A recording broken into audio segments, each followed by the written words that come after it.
All right. I think we're live. Craig and Jonah and Beth and Stephen Gesinski. I got it wrong. Whatever. You can correct me in a moment. I think we're live. This is probably the most convoluted setup we've had.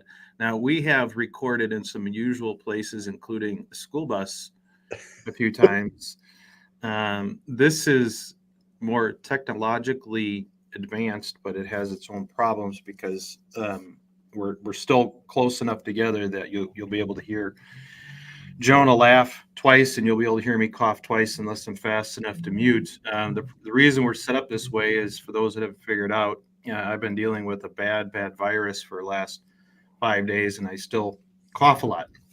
So I'm going to try and minimize that by timely muting and by letting these guys do most of the talking. So anyway, with that, welcome everybody. Let's see. I think we got some comments. So if, excuse me, I'll get the intro out of the way. So you guys should be able to see the comments in the chat section. If you want, you'll have to send me a private chat and I can lift them. Oh, there they are. I don't think you can lift them to the screen, but here I'll show you one.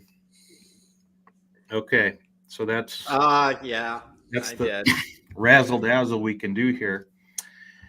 So we got some people filtering in. If people are hearing this, they're obviously over at our YouTube page anyway. So that's where we're live streaming. So with that in mind, why don't you guys introduce yourselves, your podcast, and then let's start talking. All right. Oh, so I get to do the introduction? You do.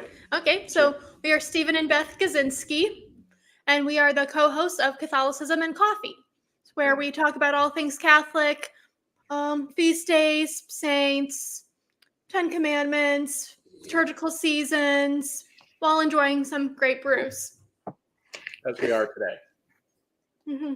And fun fact, we designed these mugs ourselves. Yep. Over at our Zazzle shop, because we do many side projects along with our podcast, which is a big side project. So it keeps us busy. Yes. You got swag for your fans already? Yep. Jonah, we need to get on that. Sounds good, man. Maybe we'll be able to get your hat. That's what I want. It's one of a kind. It's the only one in existence. For now.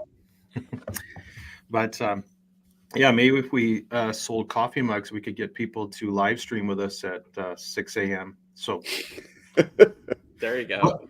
What tell us a little bit about yourself personally, kind of who you are, marriage, all that, and then let's learn a little more about your podcast. Okay. Well, we've been married almost 2 years. It'll be 2 years this October. Both cradle Catholics. We met almost 5 years ago today, in October. Oh, yes. Yeah. So, newlyweds still, according to, I think it was the Knot or something. Or yeah, they said 5 years. Yeah, so we'll say it's newlywed time. Living in North Florida, doing our podcast. We're involved in our parish. Oh, yeah. Sometimes up to our eyeballs, depending upon the week. That's pretty much it. Just pretty much the craziness of the usual, just living life and doing our best. How long have you done your podcast? 1 year. Give or take a few days. Yeah. So it was last summer we started publishing, I guess you could say. I don't remember when we started our setup and our creative side. But yeah, July of 23, we decided to just hit the ground running. We tried filming an episode before, and it wasn't a bad episode. It was actually when we were still engaged, but we just decided, now's not a good time. And then stuff happened in June, July. We decided we might as well just get started and just bite the bullet and start recording, and we have a lot to talk about. And we were very good. We're like, we're going to make this an every week thing. That's a good time for us. And it worked for a very long time, and then we started taking on more projects because we got too many big ideas. We're like, let's take the summer off, work on some other things, and we'll come back and be better than ever in the fall. Yeah, we're still working on the better than ever part. So is there a particular, do you release episodes at a particular time and day, or is it random? Fridays at 9 Okay. a.m. We would do them then because we would pre-record because we haven't quite gotten comfortable enough to do streaming yet. So Well, that's just because I'm lazy and I don't have to worry about editing, because it's what it is not that we ever edited it anyway, but this forces you to just roll with whatever you make. So you two will be live streaming, I'm sure, in the not too distant future. So we'll see. It's inevitable. It's what happens. It comes for all of us, whether we like it or not.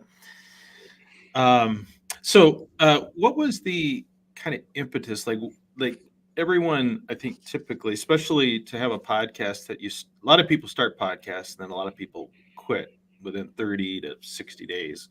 What was the spark? What was said? You know what? Someone needs to hear our voice. We have something to say. This, we feel convicted to do this. What was it for you two that drew you to do a podcast in the first place? Personally, there were a lot of people who do podcasts who are very good, but they talk to the high theological ideals and just in some ways they're really unrelatable. And there wasn't too many people on the ground really going through stuff that like, early marriage or how do I handle the teaching? How do I handle some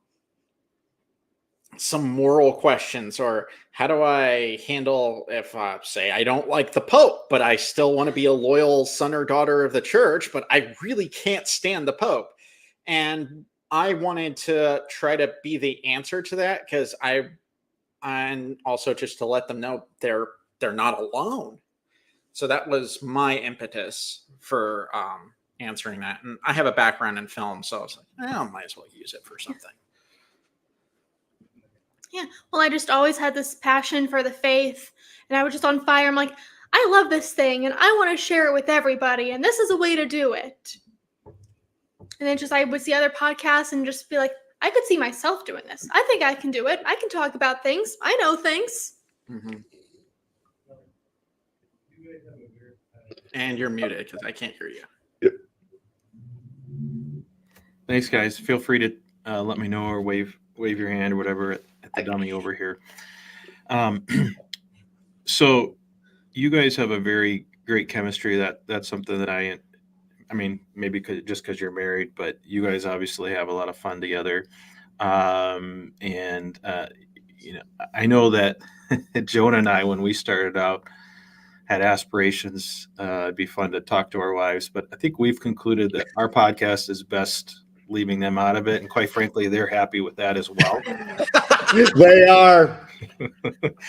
So I'm curious what that dynamic is like. Have you encountered any, I don't want to say conflicts, or where you guys are just, do you ever feel, I'm not going to say this because I'm not sure he or she will hold it against me later on? All right. Well, maybe I put you on the spot anyway. Go ahead and we've been pretty much in sync most of the time because we research together. Sometimes we divide and conquer. When we divide and conquer in just pretty much anything, household tasks, coming up with podcast ideas, or bigger ideas, we tend to work pretty well together. Yeah. We've always, even long before we were engaged, we had this shared passion for creativity, and we'd be creating things together. Now it started as writing a screenplay as a joke. That was my fault. We were taking a long walk, and I made a joke. I was joking. She took me seriously, and then started writing a story treatment, and then we sat down and wrote a feature film screenplay. And I was like, well, this is looking good. Is it done? We were just barely dating at that point. Yeah, but that really, I think, set kind of the tone for working together and creating things together, which has been such a blessing within our marriage. And it's been such a wonderful way to be fruitful. Mm-hmm. And even in our ministries, we tend to work together a lot. Yeah. I take more of a back seat in that one, which is fine with me because you don't want me in the front seat of your ministry. You really don't. What kinds of ministries are near and dear to your hearts at your parish or wherever you're doing that? So I have been involved with music ministry for the vast majority of my life. I have been a pianist at various churches since I was in high school. So that's been a long time now. And I'm very involved at our current parish, obviously. And then I recruited him to come help out because our church, we have 2 monitors and the sanctuary where we'll project lyrics for all the hymns. And I'm just like, well, you don't want to be in choir, but you can press buttons, can't you? I'm good at pressing buttons. Sometimes the buttons make people angry, and that's fine. I enjoy that. So that was one. I'm a reader at Mass. Fun fact, my dad's a deacon, so I would have theological debates with him all the time, and it's always fun. So I'm a frustrated novice theologian. Oh, that's interesting. How old were you when your dad became a deacon? 19. Okay. Does your dad listen to your podcast? Yes. And he agrees with everything you say? I don't know. We haven't really talked about it. It wasn't just an actual, oh, we don't talk about this. It was just, we haven't talked about it. There was one time he was like, I'm not so sure that's true. And it wasn't a theological argument or anything. And I said, well, maybe it's true. Maybe it's not. I don't know. This is just a theory. And I postulated that way in the podcast, but if my dad finds out about the podcast, you'll be staring at a blank screen next time you go to the YouTube. So there'll be places to find us on the dark web, but it won't be on YouTube. Okay. Good to know. So I want to ask you, and Jonah, you can chime in as much as you want. I'm sorry. It's natural for me just to keep talking. What's been your guys' experience, good, bad, and otherwise, being married for 2 years as Catholics? How does what it's been like compare to what you thought it was going to be, were led to believe it was going to be? We didn't really have real expectations. I try to leave my expectations at the door for anything I get involved in, because I tend to be disappointed due to my perfectionist nature. So, I mean, I knew her well because we dated for, almost a year and a half before we got engaged. A year and a half before we got engaged, and then we were engaged for over a year. So I knew Beth well enough that I was able to anticipate some things just because of observations and experience. But there was stuff I didn't know what it was going to be like because we didn't live together before we got married. So I didn't know what that was going to be like. I was just happy to get out of where I was. Whole other story. We all are. Yeah. But so I didn't have any expectations really. So I can't really speak to that. Yeah, well, you're told, oh yeah, marriage is wonderful, marriage is a gift, and then you're also told marriage is hard, marriage is challenging, and I'm like, yeah, we're gonna have hard times. Not everything's gonna come easy. We gotta learn how to live together and work together. But there's just some things you're like, oh wow, this really is hard, or I was not expecting to face this obstacle so early on. Mm-hmm. Yeah, I think it's the proportion of ingredients that I think was a little undersold or oversold, or whatever. Yeah. And you guys are still much earlier. You, as I understand, you don't have children yet. Is that right? That's We do correct. not. Unless you count the cat. Yeah. I'm not I don't know much about cats, but I'm guessing that's a little easier endeavor than children. Yeah, we can set up an automatic feeder and she's okay for a couple days. If I could do that for the kids, I would buy that for my wife tomorrow. I think for most people, it is really, parenthood is the big dynamic jump in just ourselves going from an individual to a married person, and now I'm in charge for someone else is an enormous change, and for a lot of us, I think that happens very early in the marriage. We had our first child less than a year after we were married. Wasn't created before we were married, but it was close.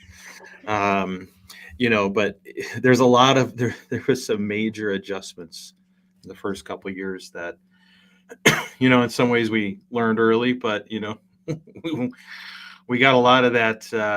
This is the hard part early and often. And I think a lot of the people that listen to our show in particular probably experience a significant amount of that, which is probably why they end up following us. But, what's your guys's kind of outlook for the future? What do you see yourselves doing 5 years from now? Not sure, because if you would have asked us that 2 years ago, we would never have predicted we'd be where we are now. No, not even close. Yeah. We got hit with several just really big challenges in the first year, I guess. It was within the first year. Yeah. Several monkey wrenches got thrown at us. Yes. And we just had to duck, dodge, cover, and be smart. And keep moving forward. Yeah. Yeah. You're in a little more stable position now, at least.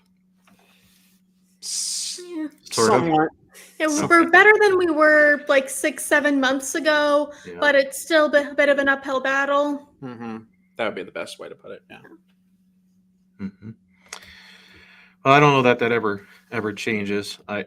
I'm 22 years in, and I haven't found that plateau where it starts to get noticeably easier. Have you, Jonah? Nope. For us, so my wife and I, through our pre-Cana test that we took, they found that we were quite compatible, and they told us that, and we lived together before we were married, so we weren't perfect Catholics, but we were told that things probably wouldn't change for us until we had children, and that is when things really changed for us, and things got a lot more difficult, and I'm glad that we worked through our issues just through communication. And what happened to us at that time was my wife, her primary priority became taking care of the children, which makes sense. But I was kind of left, off on an island is how I felt. And luckily we've grown a lot closer in recent years. Basically through this podcast, though, through Craig and I talking, and it led to good conversations for us. And yep, it worked out well. But but there's always, you're right though, there's never a dull moment in marriage, and especially once you have kids, I think. Yeah. We definitely haven't had dull moments. Nope. No. You guys want to take a couple comments, questions? Yeah, there's some. I'm reading them. I'm like, ooh, these are some good questions. If there's any that you see, hey, bring up, you gotta either just point them out. That's fine. Otherwise, I'll bring them up. I see Pick and Choose had one here. The starting a project or dive in without hesitating. Yeah, let's put that one up. I'll put it up. Yeah, there we go. For me, I am pretty analytical.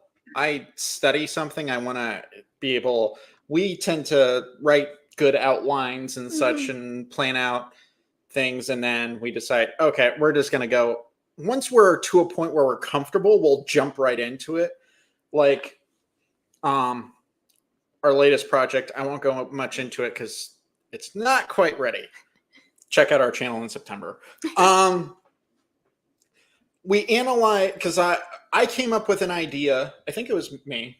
Reasonably sure it was me. I think it was a joint effort. It was a joint effort. but I came up with an idea. I ran it by her, and we kind of played with some ideas and kind of went into a drawing board. And then I still have this note on my phone of what specific stuff we were going to go through and then how we were going to do it and what the process would be. And we dove in, and we've been pretty consistent about getting the project done. Still not quite there, but yeah, we've been making some good progress. oh yeah.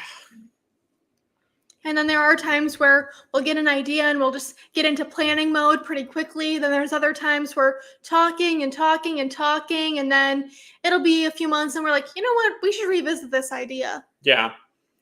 Or we want to finish it. Yes. Because we'll hit something really hard for a while, and then we'll take a sabbatical, a bit of a breather, and then we'll jump back into it. Yeah.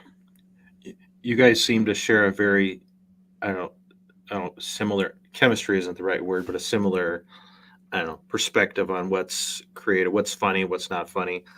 My wife and I are not quite that way. Most of what I think is really funny, she doesn't find all that funny, and that maybe that says more about me than anything else. But do you guys find that you're, because I think that's a little bit unusual for the two of you to be very, in sync, which is great. But how do you deal with differences? I listen to her more.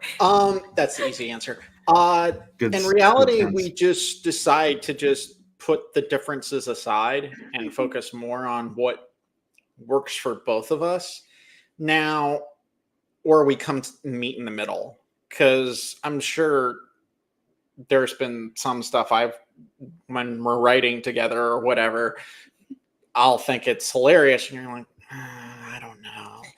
And then I'm like, well, what about, and then she comes at me with a suggestion. I'm like, oh, that makes sense. How about I meet you here? And then it works. Mm-hmm. And then a big thing is just keeping in mind what is important here.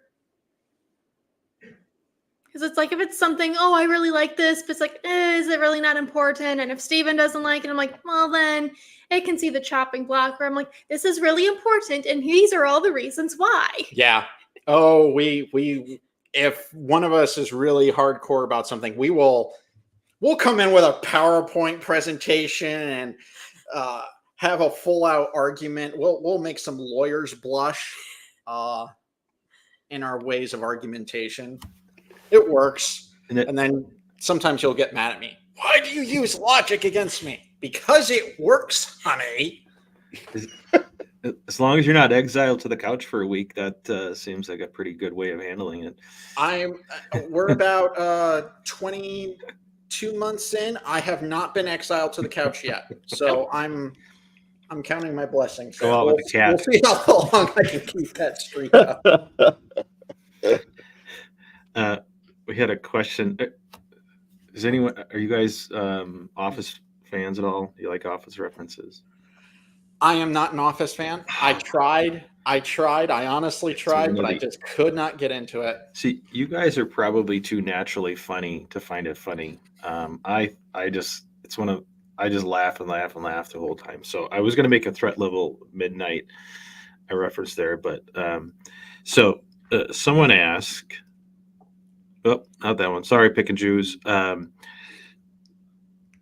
What happened to the screenplay? Is that a thing? Can we get it? And what was it about? Yeah. It was a parody. It was a parody. It was a Genderswapped parody. Because I'm insane and hate the usual eccentricities of something, and it was a parody of a musical. What became famously a Disney film, and I hated the movie. And I said, I'm going to make it, and I'm going to gender swap some characters and make it better. And I pitched the idea because, in film, you do like what they call an elevator pitch. You tell the person about what you're going to make. And she liked it so much, we started writing a story outline, and there you go. To answer the question, what happened to it? It is still on our hard drives. We will eventually make it when we have the time, money, crew, equipment, cast, all of it. Yeah, once we're famous Catholic podcast hosts. Yeah, when we make more money. Well, I hate to be the bearer of bad news, but you better sell a lot of coffee cups. So, Working on it. although I gotta ask, so it must be like 6:30 in the evening there. Are you guys drinking decaf, or are you still after the hard stuff?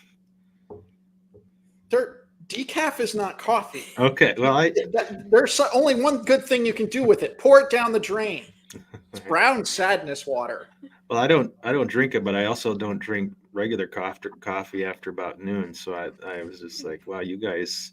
It's mostly milk and cream, or they're lattes. Yeah, they're lattes. All right. Okay, fair enough. Yeah. Okay, just when I wanted to drop a comment, then another one pops in, and well, okay. So pick and choose. Yes, I love your wife too, because The Office is the best thing. My wife got the complete set for me. It was the only online TV show or whatever that I like watched, and like I gotta watch the next one. Like I've never done that before. I'll never do it again. But then she bought me the complete set, and then that's awesome. But then because we have a bunch of kids, they destroyed them all. Like they get them out and they're putting them in upside down under the refrigerator and stuff. And so I think I'm on my third set. Maybe we're on electronic version now. I don't know, but enjoy these times while you have them. Yeah. You have a nice little DVD case back there. So I might have to put it under the lock and key. I never understood. I mean, so in our household, our kids were, when our kids were young, we were still at the VCR tapes. Maybe you guys don't even know what that is. Oh, I know what VCR tapes are. I'm not that young. Good gravy, man. We You both guys- have found our gray hairs already. Good grief. You guys seem like you could be the same age as some of my kids. So, We are not. Okay. Well, I haven't seen many Office episodes, but I agree with pick and choose on the one where they have diversity training in the office. That was pretty funny. the first season, 2 seasons were really good. Actually, they were pretty edgy for a while. They could never release that again now, but Yeah, I believe they skip over the second episode, which is Diversity Day now when they're showing it on TV. yeah.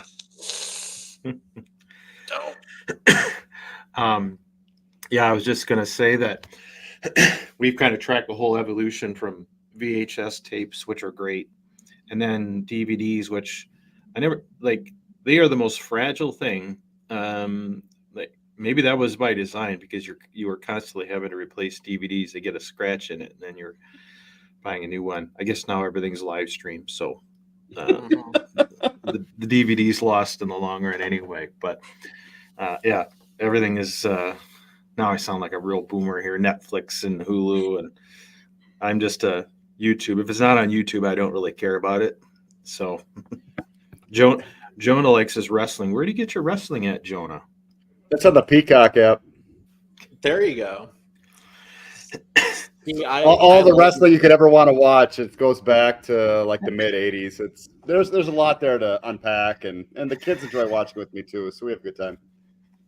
See, I Dolores love enjoys it media. less.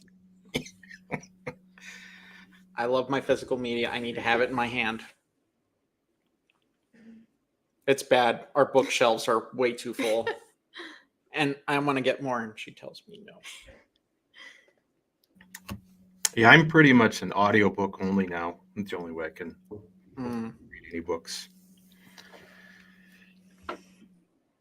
So let's see. And I apologize. Yeah, I apologize for. I've done an episode like this before, and when I was constantly muted, what I found is it sounded like I was not laughing at anything. Like it felt awkward listening to it. So for anyone who's still listening, or listens to this in the future, it's not that I'm not laughing over here, that Joan is not. It's just I'm muted most of the time. So don't take that. You got to watch the video. You can at least see my facial expressions. There you go. It's better So- to watch.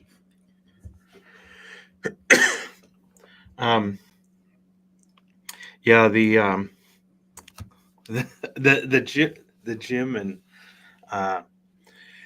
Asian gym was really funny. You guys, I guess, don't know that one. Did you see that one, Jonah? I have not seen that one, but I see Christopher Chan's comments there. Oh, Chris. He's always causing trouble. Yeah, I mean, it's hard to pick out a favorite, but that one is really good. Like, just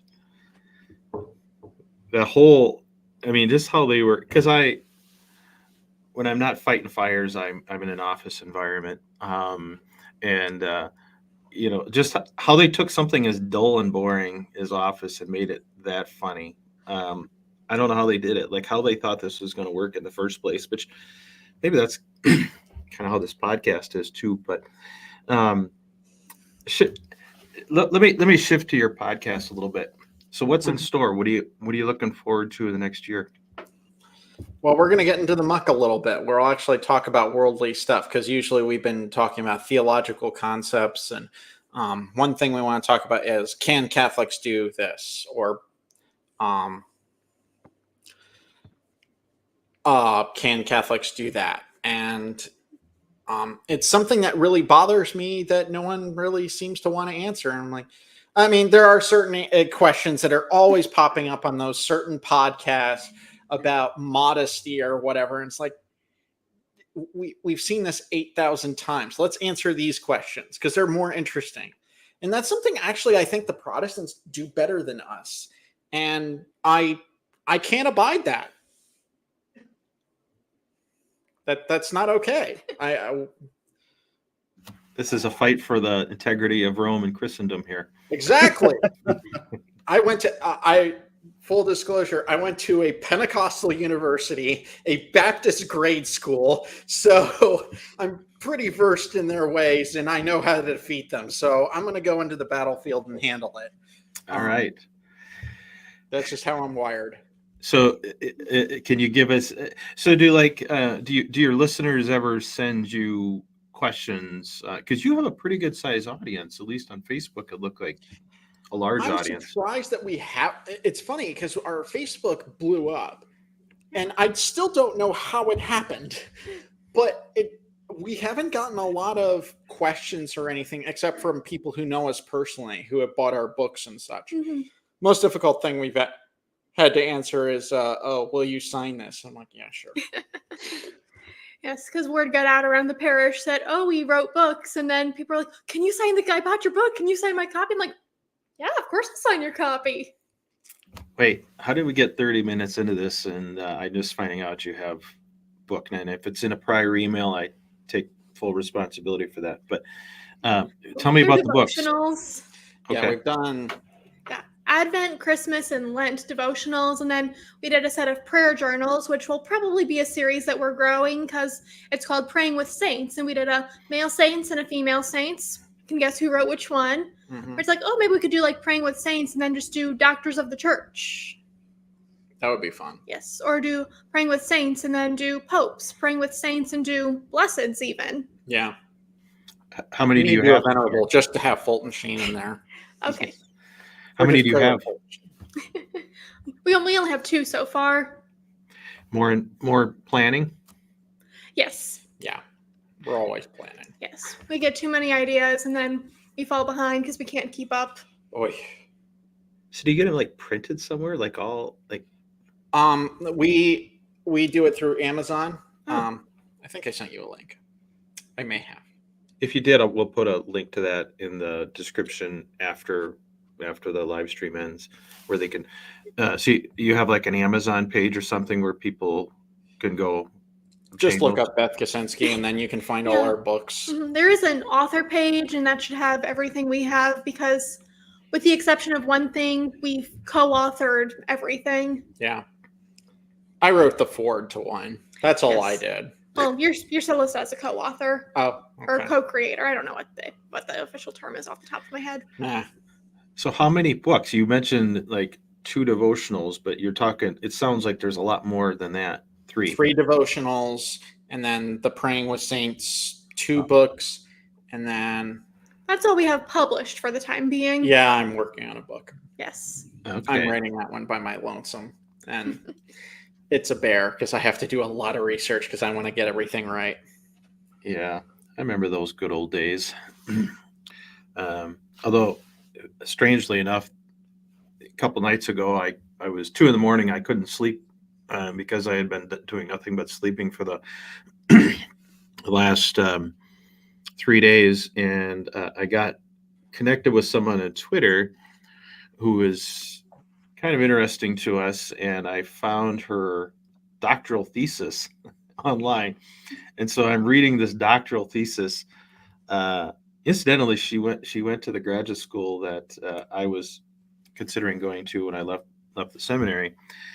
And so it was like 2:30 a.m, and I was reading that, and it was just like I remember that feeling. Probably it was before your guys' age. Sorry, I don't mean to keep talking to you like your kids, but when I was in It's fine. college, the art of writing and precision and citing every single point and footnotes and stuff like that. It was kind of fun, actually. I mean, most people probably wouldn't have found that interesting, but that's great. So I hope you guys can continue to write, especially Oh yeah. as Mary. That's something I think maybe someday I'd like to do again, but for me, it's easier to just get on a couple times a week and talk to Jonah and just blurt it out there, and I don't have to worry about footnotes and edits. I'll let other people fact check us, which they do. And then put up the Chiron, don't take theological advice from us. Yeah, I feel like that's an adequate disclaimer that covers any. That'll be fine. Speaking of which, Pick and choose is a pretty good question here. He's wondering if your audience asks you guys about difficult questions in the marital bed. Oh, all right, here you go. we haven't had that. We haven't had anyone ask us about that. And yeah. if they did, I'd mock and deride them and tell them to go away. Yeah. Okay. With a couple of exceptions, we haven't talked too much about marriage because it's a point right now where it's like, we've only been married not even 2 full years yet. We feel unqualified. There's better people to talk about this, and maybe down the road we'll talk about this more. Yeah. Well, that's fine. Feel free to send them to us, for those Right. tough questions. I'll do that. I should have said that. Dang it. That's okay. Go check out the other show. The jury's still out whether you to send them to us or not, but We'll answer their question, honestly. hey, I know. here, I got a little piece of information. We've been kind of hunting for a priest for a while. We've had a priest in our show, Father Longenecker. I think that was just dumb luck. Probably he didn't know who we were, and we got him on and had a great interview. Like, it's still one of my favorite. It's a great episode. 130. That was an honest interview from a priest. Yeah. Like, he did a great job. Yeah. But we don't get a lot of priests on here, and actually we don't get Jonah and I. Jonah, why don't you share, if you want, your hunt for priests? He was not afraid to ask anyone. And what was the general reaction? Oh, yeah. I mean, when I would ask them, I wish I had a.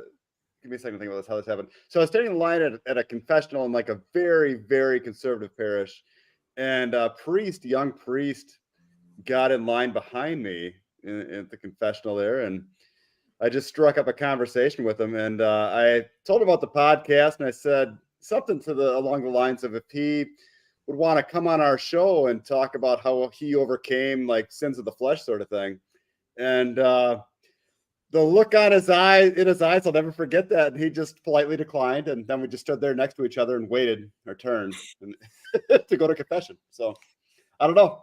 I think it's something that everybody kind of battles. And I don't know how many people win the battle, or how long those victories last, I guess. I don't know. But yeah, I've asked a number of other priests too, I think, just in random. And I don't know if it hasn't worked out yet, other than Father Longenecker, which Craig hunted him down on Twitter. It never hurts to ask. Like I tell you, like sometimes you just send an email. Yeah, that's all you can do. Yeah, but we I've had some priests reach out to us recently that are thoughtful and are really taking under advisement some questions we have, and I think are going to do some actual episodes with us. Some like really good, kind of the questions you were talking about, like, well, what about this, and not, and again, not just kind of give the what I call platitudes. That's probably maybe that's not the best description, but just kind of like, well, here's the law. Here's what you do. If you don't do this, you go to confession and all that, which is great. There's a place, there's a time and place for that. Mm-hmm. And then there's kind of the, well, that isn't how it always works out in reality. And so we have some priests that are going to kind of work on the gray areas with us a little bit. So I'm really excited about that. Yeah. The gray areas are something that need to be talked about, I think, and we'll be delving into that at some point, I'm sure. And then one of our probably more viewed episodes is where we kind of delved into some of these gray areas, which was interfaith communion. And it's like, well, this is what other churches say, and this is what the Catholic Church says, but let's consider this approach. Yeah, that was a fun episode for me. Yeah, I kind of lose my ish there for a couple of minutes. And we had to put out a lot of disclaimers that, no, we're not actually priests. So if a priest tells you differently, then yes, you probably should trust them. But these are our thoughts, and this is how we back it up. And here's the catechism references. Well, it's interesting because you would think a church such as ours, where we rely so heavily on doctrine and canon and all that, that there is still so much, I don't want to say ambiguity, but like difference of approach, difference of application, depending on the priest that you go to. And this isn't just are you a TLM priest, or are you, Father James Martin type, whatever. Like it's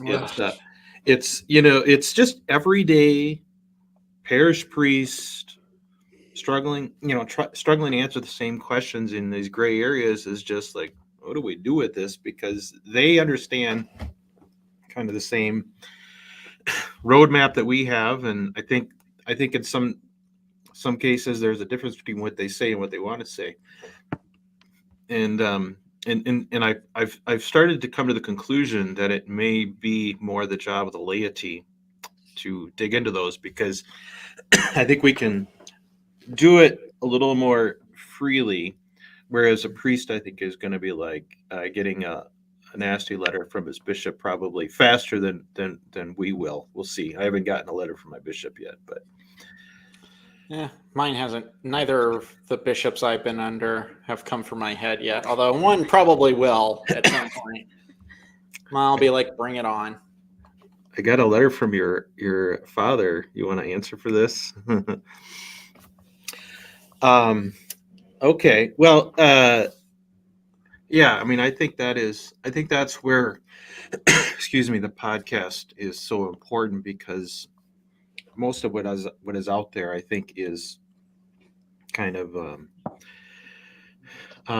like very, those kind of large channels that are becoming very clickbaity, and just this whole drama and all that. Or it's just like, here is the most vanilla, safest, unoffensive, safest. I consider that kind of the safest. Like, well, let me read from the catechism and you go figure it out yourself. I'm like, okay, well, that doesn't, I could have read it myself. Like, that doesn't really help me much, buddy. Yeah.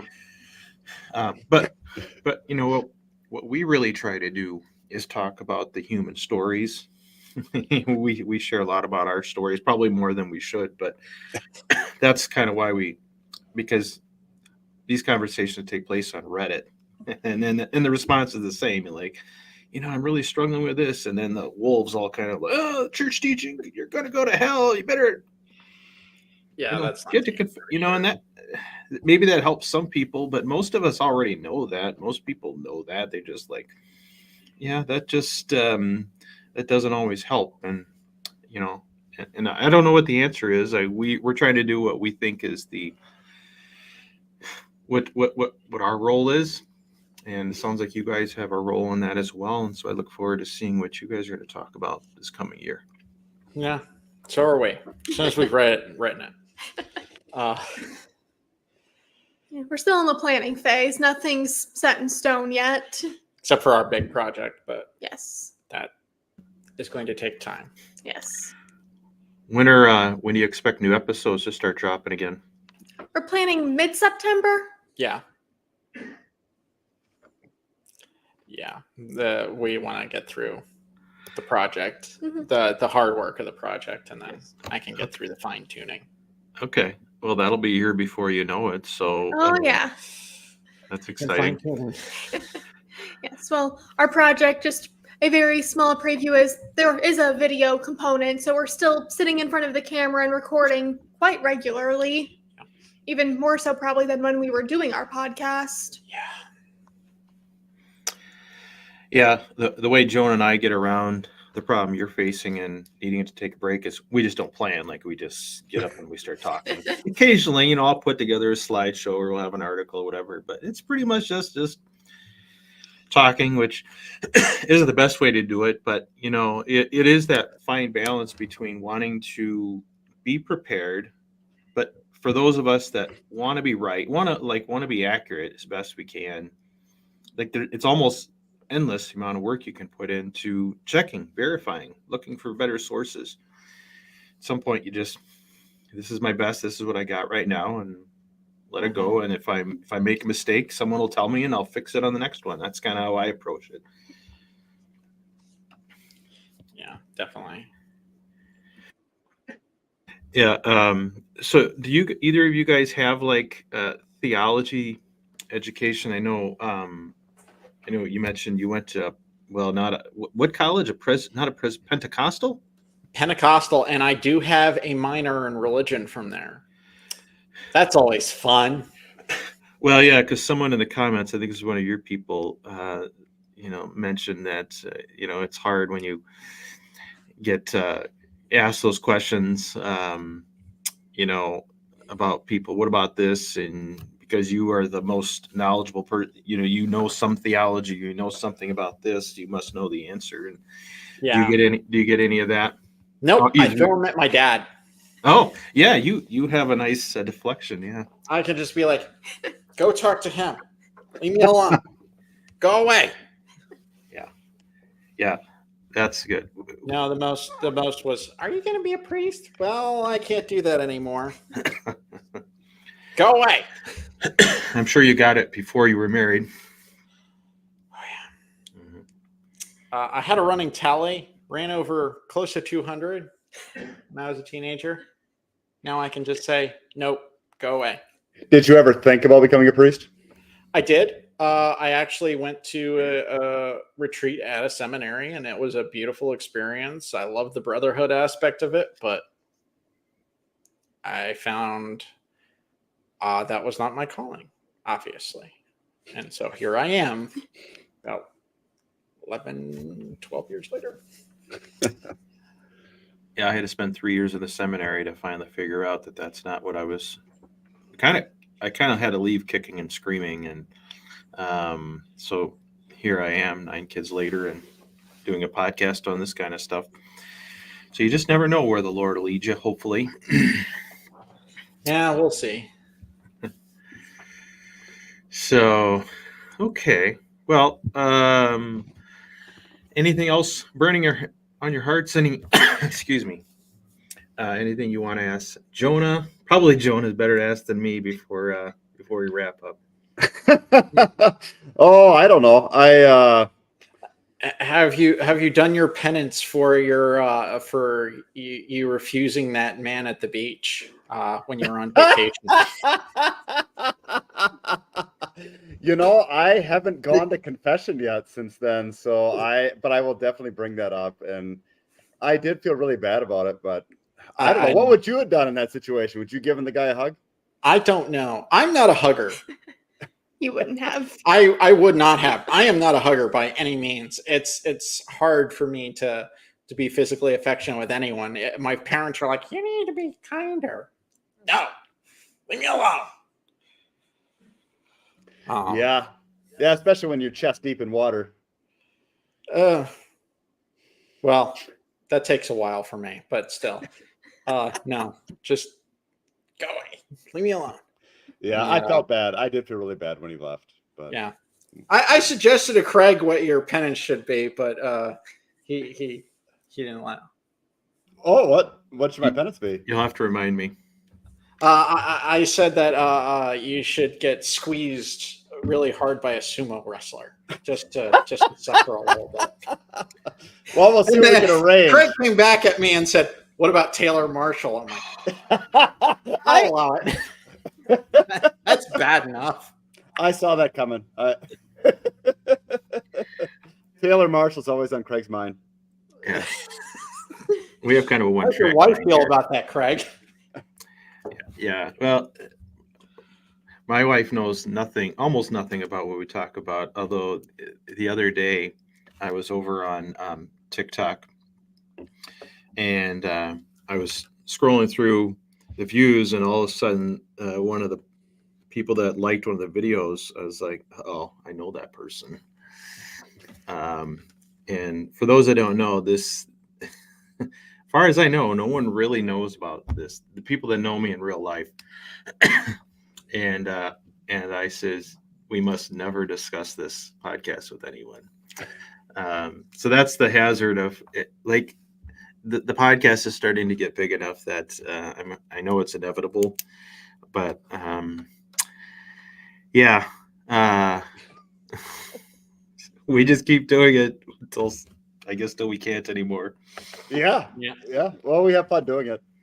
Yeah, absolutely.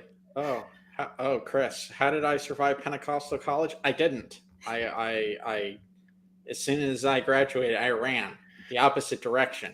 That school went to hell in a handbasket for the year after I left, and it's doing a little bit better. One of my classmates who graduates is now teaching in the film program. So you left it in ruins. I have not gone back to the ruins in quite some time. Okay, so you went there to study film, it sounds like, or theater. Film and communications. And Okay. Some good stuff happened, some not so good stuff happened. Learned a lot, and I'm still paying for it. Did they try to convert you then? No. I stood my ground. I was just like, not happening. So it's not like Catholic colleges where they don't even bother to try and look Catholic then, huh? They bring in all these pastors from these big mega churches, and I've started I got into some fights with some I got into some verbal conflicts with some folks. One guy made a really stupid joke, and I about lost my mind. What was the joke? He was referencing the Book of Acts, and there was this reference where they were doing the typical Pentecostal stuff, and they said, "Well, tell your Catholic friends Mary was a Pentecostal." I'm like, she was a Jew.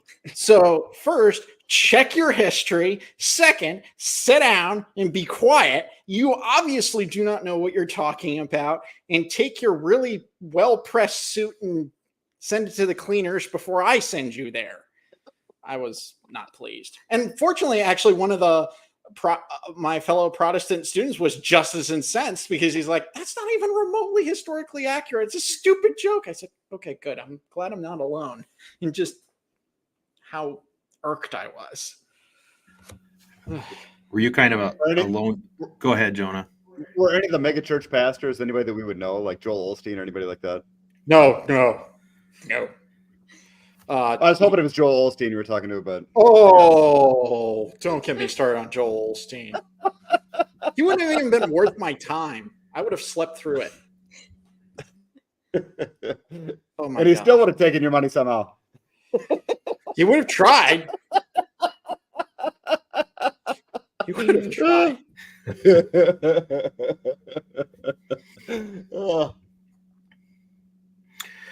So were you kind of the only Catholic there, or was there like a Newman I think Center there was and one everything? or two others, but we didn't have a club or anything, sadly. So I wasn't loud enough as far as that goes. It's like, you're off your rocker. Well, I was going to say the only place that you might seem, I don't know what's the right word here, kind of toned down compared to the norm is the Pentecostals. Otherwise, I would think, you're sort of a, animated, enthusiastic Catholic, and you would probably stand out in most campuses, I would think. I stood out a little bit, but in my own way, and it wasn't because I was Catholic. It's just my personality, because I'm actually very introverted. So Yeah, that's what they say, but it doesn't seem that way.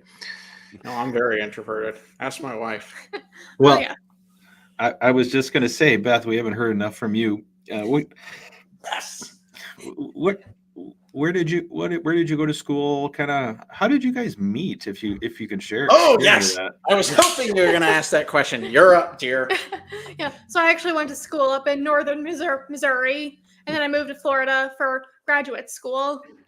And then I'd been here a few years, and I was considering marriage. I'm like, you know what? I'm ready to start looking. And then I found this little group on Facebook called Faithful Catholic Single Geeks Looking for a Spouse. Very long name. I'm like, this applies to me. I'll just check it out. So I joined the group. It had There was good 2 number of people in members. it, and it was a match, right? No, I don't remember how big it was, but I'm like, there's a good number of people in here. Maybe I could actually find someone compared to these other groups. And I posted a nice little introduction and got some comments. And so, welcome, good to see you, and the usual. And then there's this one guy who said, I live in Central Florida, so feel free to message me.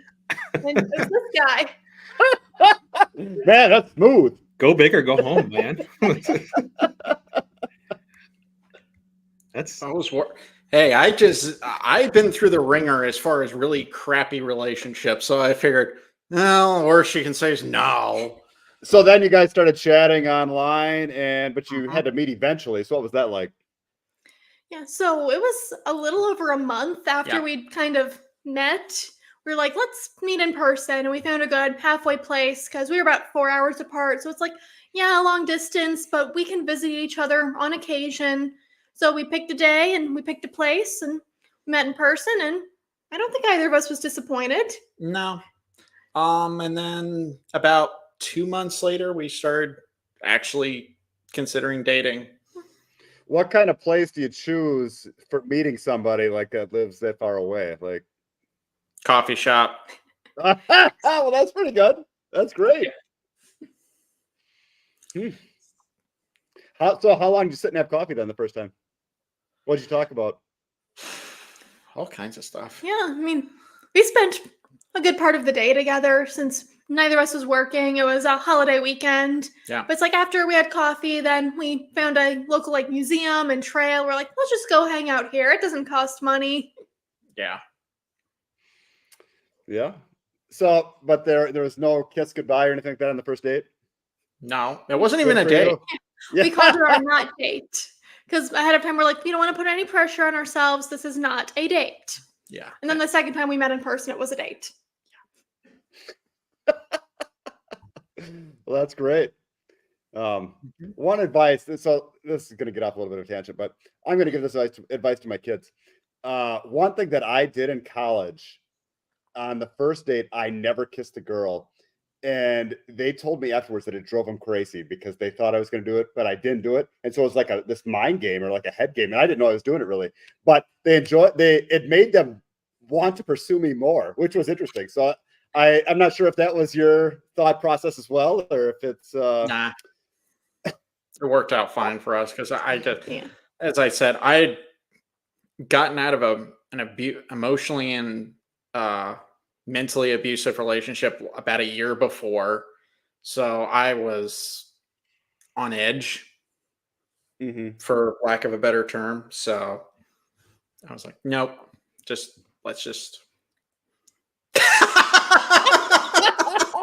Hey, Nice. I think my advice is pretty good on that. Just covering our bases. Don't listen to us. I actually don't. But no, it worked. But we decided to just decided to take it easy and just let things happen. So how did you know that each other? How did you guys know that each other was the one then? Ooh, that's a good question. I don't know. You said taxation was theft. That's the first time you said you loved me. That's different. Wow. And I could make this argument using the catechism and I can win. But that I don't know. Like Yeah, there I mean, wasn't one never- moment. There was. No. No, it was kind of just over time. It's like we would get to know each other, and just like there was just like this peace and this ease almost. It's like I'm not trying to put on an act or put on a mask. I can just feel like I'm my genuine, true self. And feel like she was going to try to, wreck my brain in the bad way, or manipulate, because I dealt with that way too much in my earlier dating life. So that helped. How long until you guys were sort of in the same zip code where you could actually see each other without driving? You say we lived in the same state. We had to drive 4 hours to see each other. I have to remember that. But like, how long were you guys doing this sort of long distance relationship? A little over a year. Yeah. Okay. And this was in 2020, so that made things a little more difficult. It's like if it hadn't been 2020, maybe one of us could have relocated sooner, but everyone was on a hiring freeze. Yeah. And the rule was whoever found a job first closer to the other would have to move. Fortunately, I found a job first. So do you see where you're at now as sort of your long-term, I don't know how close you are to your family. Are you from Missouri, Beth, or is your family from Illinois. Oh, okay. So and Stephen, did you grow up in Florida then? I was. I grew up in Central Florida for all my life at that point. And Okay. still.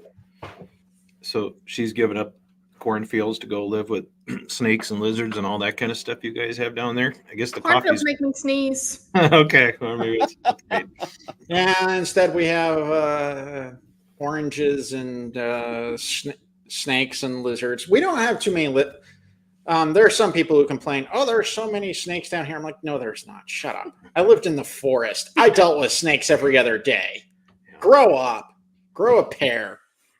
Wimps." I had a bear out back. Leave me alone. Yeah, I forget that northern Florida is more, has more what I would call real habitat, with animals and deer and turkeys and all that kind of stuff. So, okay. Jonah, you gonna ask him?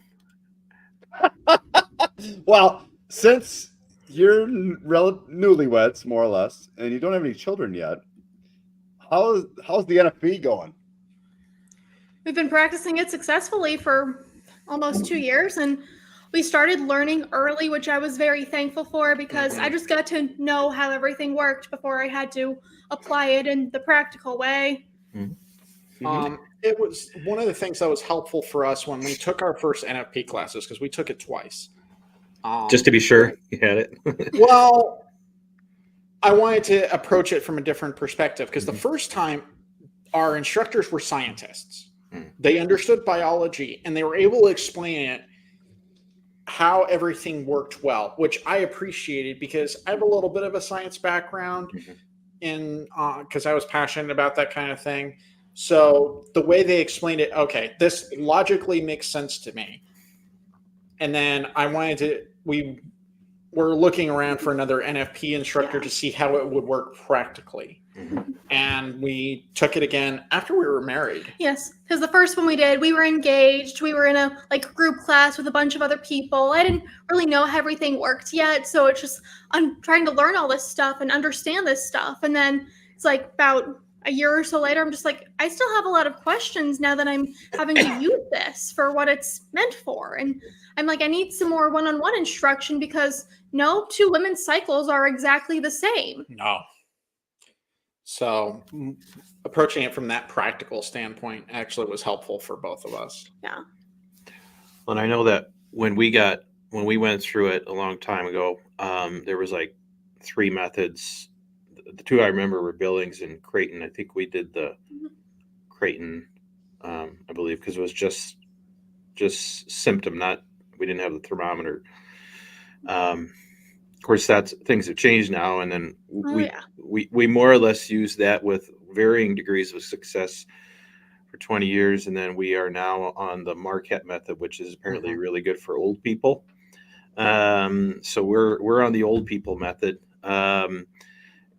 Maybe that's just because it's much more effective, and I think it could deal with those variations that people can have.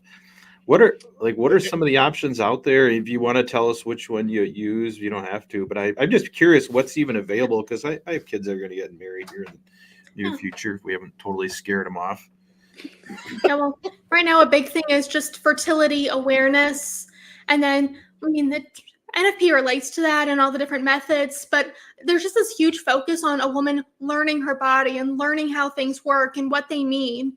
And like you said, there's so many different methods now.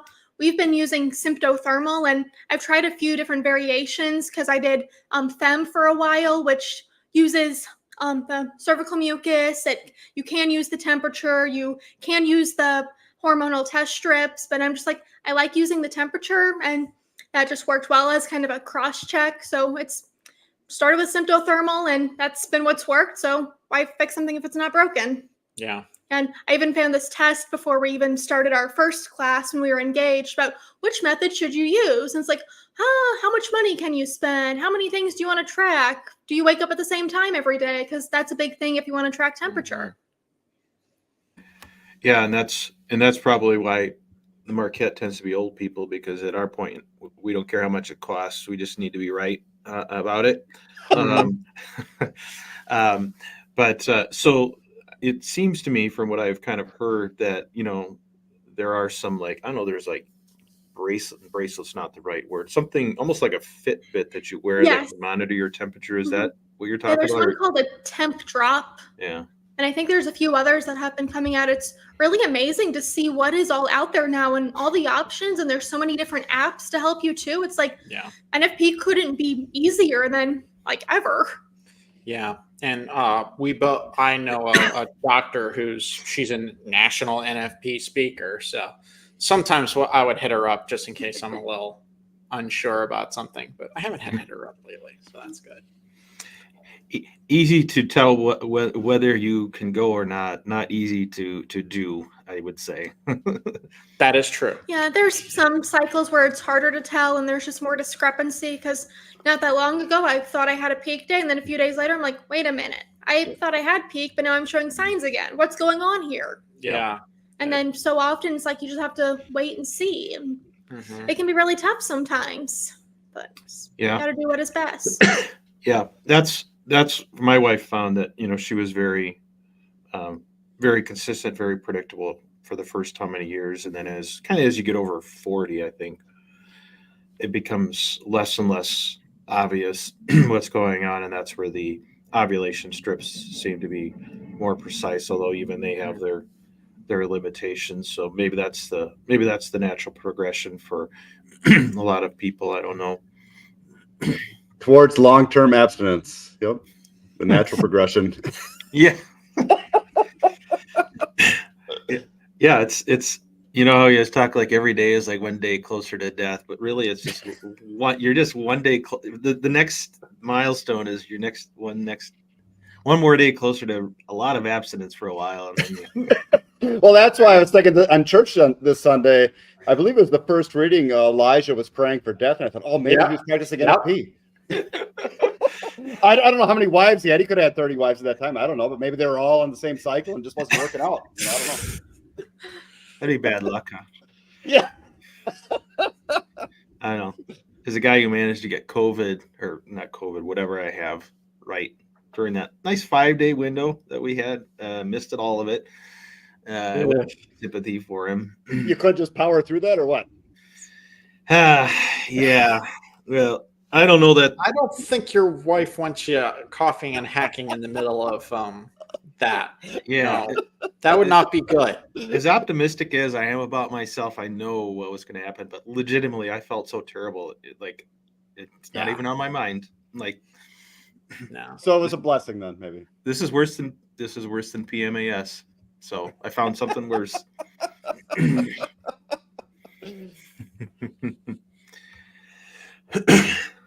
All right.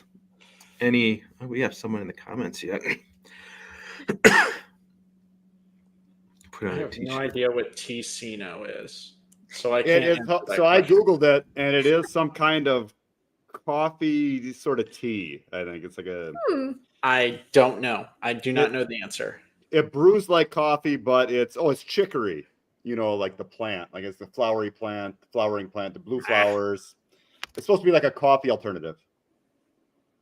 Nah, I'll probably be drinking coffee till I drop. So that's fine. So hold on. Now she mentioned there's a lot of creamer. Are you a black coffee guy, or you got it all whitened up now? I used to be black coffee, but Oh. she corrupted me. It's her fault. Okay. No, actually, sometimes I still drink my coffee black. It just depends on the day. But we've been finding some really good creamers. I'm like, ooh, this is good. I drop a little bit in there. I'll tell a completely, sort of related story. But so I went through coffee puberty way late in life. Like I was still a Mountain Dew addict until I think I hit 40. I said, yeah, it's something to do. I was not in very good shape. And so I stopped drinking Mountain Dew. I was like, I guess I'm going to have to suck it up and figure out a way to like coffee because I hated coffee. So I think the way I started doing, I would pour a cup of coffee and then I would put like 3/4 of it. I put like cappuccino or something. And then I just slowly started reducing the volume of cappuccino or whatever until now I can take just a little bit of skim milk in it, but just too much, and that's mud. I just give me my coffee black. That's the way I like it. Now, if I'm out somewhere like and there's a nice latte or something like that, I'll enjoy that. But pretty much it's just black coffee and a little milk, and that's what I drink. I never drank coffee until after we had kids, and then I needed coffee. I was like 30 years old, I think, when I had my first cup of coffee. Really. Oh, my grandmother corrupted me early. She would put a little bit of coffee, but it was like mostly milk and sugar and such when I was like 5. And it didn't stunt your growth. Yeah, as far as we know. Yeah, see, I had a short uncle, and that's all I remember him is drinking coffee, and that's what they always said. Look at him. I'm not going to give his name, but and so I believed it. I'm still not certain that it's wrong, but he's about you can't see where he's at on me, and that guy's always got a coffee cup in his. All I know is that if I drank coffee this late in the day, I would be sleepwalking at night, and that's true. Like I would be walking around at night. So I don't know. I'll save my family from that and not drink coffee past noon. Tie you to the bedpost or something. Don't get too Yeah, far away. she hasn't done that in a while, so maybe we should try that approach again. We got to be safe.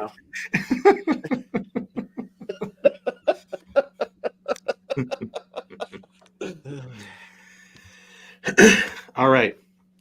Well, I don't want to cut this unnecessarily short, but is there any other burning topics? Like, if there's things that you guys would love to talk about, like, don't be bashful. Like, I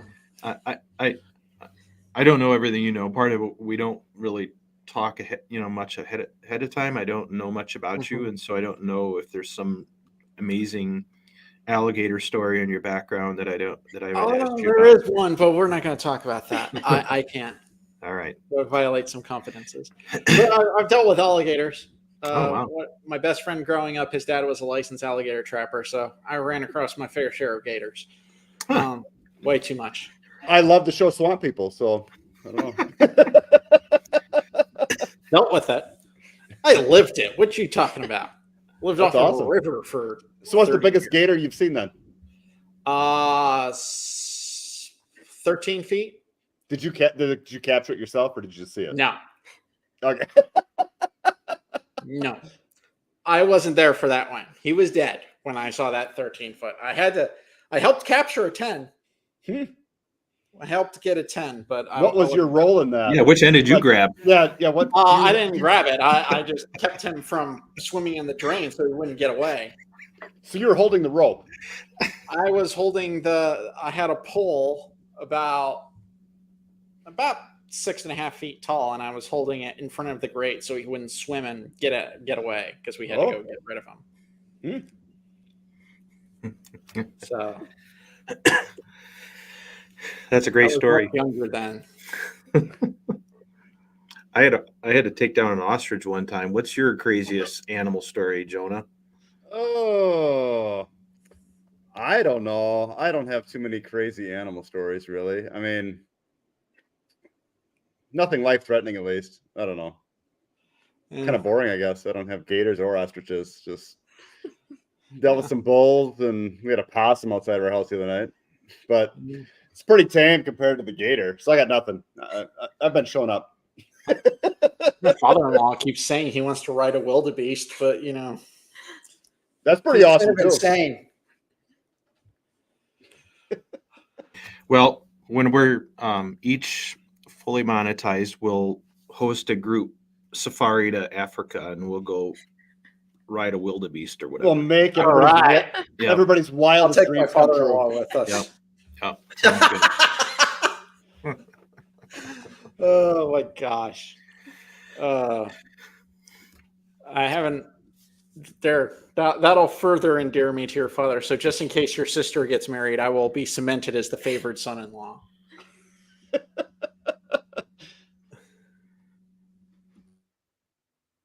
Ooh. We'll have to do that separately. Maybe that'll be for the other podcast that I used to do. We'll do an episode of that for the other podcast I used to do. Maybe a nice handbook. Ooh. Okay. We could do that. That would be fun. That's not to start off on a whole new segment, but I do want to follow up on that a little bit. Do you guys see yourself, and maybe you already are, I mean, but do you see where you maybe are monetizing enough of what you do that this is kind of your, I don't know, full-time for one of you endeavor, or do you see this as a hobby with your day job? Any thoughts on that? I mean, for the time being, it's a hobby. We would love to make more money from it, but ultimately the goal is not to really become rich, famous podcast hosts, but it's like we just want to share the truth, share the faith. And if it is a sustainable source of income for us, great. If not, then we'll just do what we can in our limited time. Mm-hmm. Yeah, that's I think ethically that's I struggle with that a little bit. We're approaching 500 subscribers, which, as I understand it, is sort of a threshold for YouTube's algorithm where we get some super subscriber status. So people that are insane enough and want to like pay money to listen to us can do that. I'm guessing it's not a lot of money, but and I think for most Catholic podcasters, it's nearly impossible to generate enough revenue unless you just go, become a Taylor Marshall or whatever type. So for most of us, it is a hobby, and I kind of think that's maybe the way it should be. I worry a lot about my perspectives being tainted in any way by kind of how that'll affect the bottom line somehow. And so we'll see. Maybe if YouTube dangles enough coins and trinkets in front of us, we'll decide differently. But you'll become Taylor Marshall. Yeah. I don't know how Taylor Marshall. You should then host a jousting competition between you and Taylor Marshall. That'll be fun.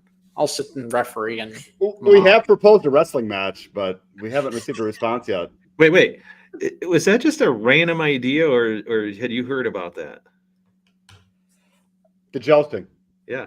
No, that was just random in my head. See, that's funny. Yeah. If I think of it, like we went through a period we were trying to poke Taylor Marshall into getting his attention. He blocked one of my Twitter accounts before we could do anything about it. But Jonah challenged him to a wrestling match. It's still on. From our perspective, the invitation is still open. Yeah, because we found out that he does mixed martial arts, and I'm going to challenge him to a mixed martial arts match because he would kick my ass. But like, but in a wrestling match, I feel like I have a put him with me. At least it'll be a little bit more even because I did mixed martial arts for 10 years. No kidding. Oh, Tag all right. team, We got another challenge. We're going to have a tournament. There we go. Before I messed up my foot, but don't tell him your weakness. They'll go for it. It won't work. Is that some trash talking? No, it's true. It wouldn't work. breakdancing will break my back. Let's not do that. Sorry, pick and choose. Sorry, I crushed your dreams. I can't do it. But no, well, when I reached out to Craig the first time, I was joking that we should get Anthony from Avoiding Babylon. He and I can debate to the death. So, he said he was, I'm going to watch your show. He hasn't done it yet, as far as I know. Well, we're kind of small fry compared to him, although we're slowly catching him.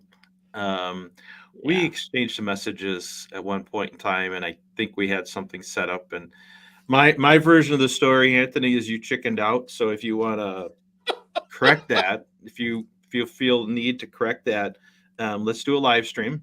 You can give your side of events.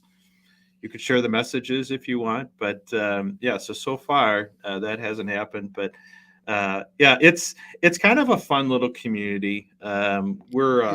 It's fun to be different enough to be able to have some fun with each other, but not to be constantly clashing like the Crusades, although sometimes it feels that way. There are some, let's be honest, there are some podcasters who deserve to be clashed at, like the Crusades. It's like, you guys are such tools. Shut up. You've been Catholic for 5 minutes. Sit down. Yeah, and they get big really fast, and then they can just ignore us, like or they can become so insufferable. Yeah. Yeah, we're insufferable because that's just the way we are, not because it helps our podcast grow. It's just so at least be honest about it. Yeah, that's how I roll. All right. So my voice is about at the end of its limit here. So unless Jonah has any parting thoughts, for the record, he's been rolling his head up and down over there crazy, and he's been muted, so you haven't been able to hear him laugh. So I apologize that you missed the full Jonah experience today, but maybe we'll get you on again, and we can do a part 2 maybe in the fall or something. Yeah. Yeah, we'll have season 2 up, so we'll be able to talk about our projects. That sounds great. Okay. All right. As always, thank you everyone who was in the chat. It was nice to see people from both sides together. Thank you to our guests. Thank you, Jonah. And until next time, everyone. Bye. Have a good one. Yeah, later. Later.